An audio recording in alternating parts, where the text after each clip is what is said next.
Добре дошли в нашето ръководство за играта Свара. Ако сте нови в тази игра, след като изгледате това видео, ще сте готови да седнете на масата и да се включите в истинска партия. Свара е игра подобна на покера. Играе се от 2 до 7 играчи. Основната цел на играта е да се съберат по-силни карти от тези на противника. В Свара играем с 32 карти, от седмица до асо. Асата носят 11 точки.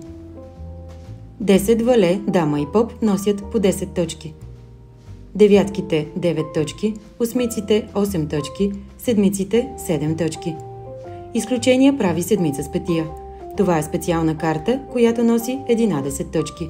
Освен това може да играе ролята на всяка една карта. Стандартни комбинации. Карти от една боя. Точките на всички карти в ръката, които са от една боя, се събират. В тази комбинация влиза само осмица и дама пика и следователно носи 18 точки. 3 еднакви карти. Точките на трите карти се събират. Тази комбинация носи 30 точки и в нея влизат и трите валета. Специални комбинации. Асата могат освен по 3 да се комбинират и по 2 в ръка. Следователно ръката носи 22 точки.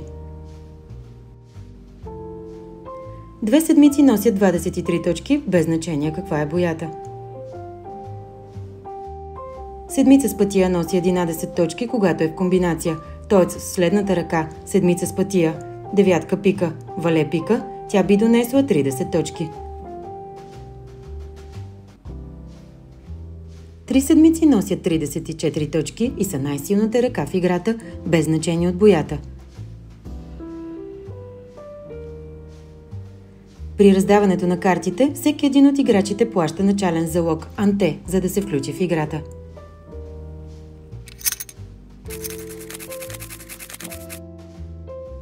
Първият играч може да заложи на тъмно, което означава, че следващите играчи могат да удвоят залога, без да са видели своите карти.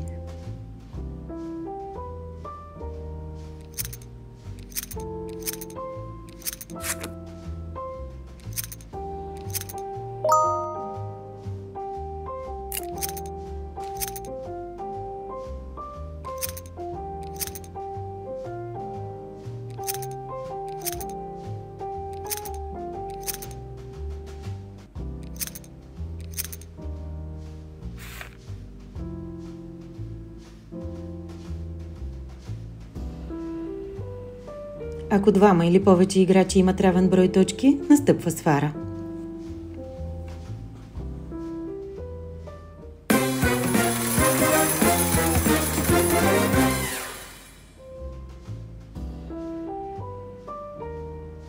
В сварата участват само тези играчи, които могат да платят определената миза и играта продължава.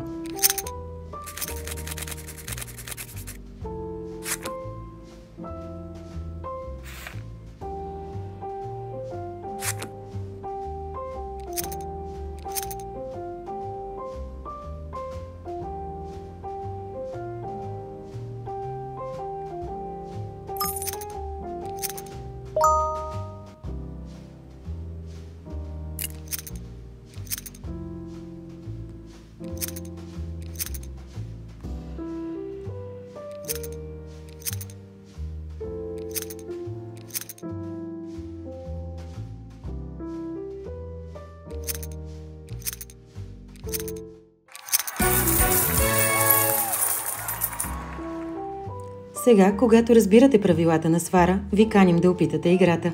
Практиката ще ви помогне да станете по-добри и да се насладите на играта с приятели. Успех!